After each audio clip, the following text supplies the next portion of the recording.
I think I don't know.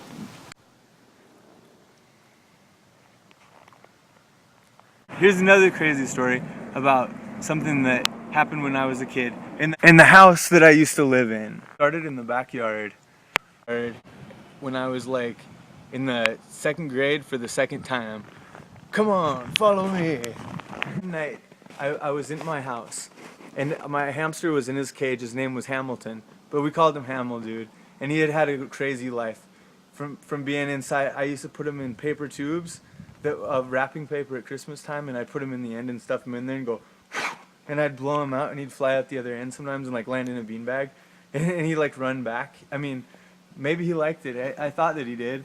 I'd drive him around in a radio control car. Well, one night I woke up, and he had lived for a long time, and he was like in his cage, and I touched one part of his body, and his whole body moved. He was pretty hard. So I decided to bury him. So anyway, you can't really see, but there used to be this flower bed. You see where my foot is, like this? It's this little square like this, and it's like a little flower bed, and right in this area, and so I decided to bury him here. To bury him, I picked a really good spot, the spot that I thought was the best spot, which was right here, right in this area. And I buried him there in a box with some rocks.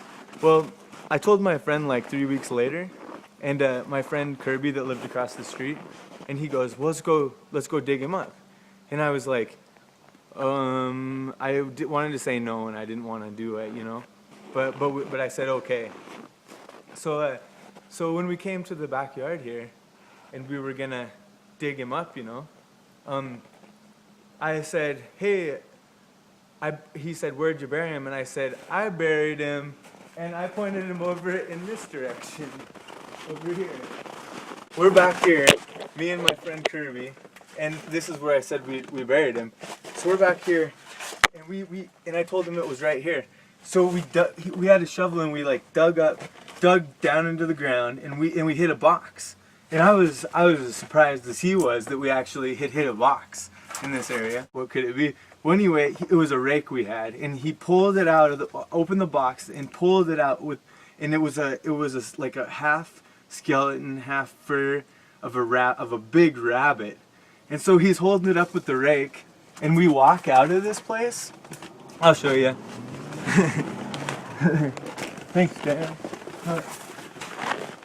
We walk out of this place while he's holding up this rake, and he's got this dead rabbit on it, and he's like waving it around in the air, and out of this door right here, I'm just seeing, out of that door, a woman walks out from this door, and she put her hands like this, and I could see her start to cry, and she was so sad, and she just walked back into the building. And days later, I came up to her and I said like, hey, what happened, you know? What was wrong? And I knew that it was because we had dug up her dead rabbit. Actually, you know what? I think when she came out, she started crying, but she said, hey, what are you guys doing? And she got kind of mad at us. She was kind of mad, like, what are you guys doing? And then we were like, oh, we dug this up in the backyard. Could you believe it? And then she started crying, and it was actually her rabbit. I'm pretty sure actually that's what happened. Yeah, so that's the story. Thanks for listening.